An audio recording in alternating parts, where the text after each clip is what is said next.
මිනිස්සු ඕන තරම් කියනවා නේද අර අපි ඉස්සර හැම විඳවන්න ඕන කියලා තරහකාරයන්ට එහෙම ඕන තරම් කියනවා.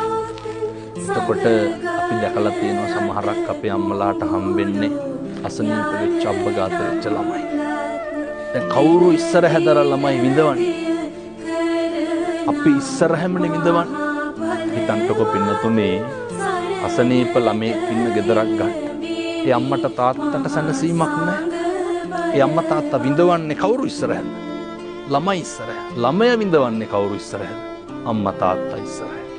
සත්පුරුෂ පින්නතුනේ සංසාරේ කවදාවත් අදිෂ්ඨාන කරගන්න ඕනේ කිසි කෙනෙකුට තෝ කියලාවත් කතා කරන්න එපා.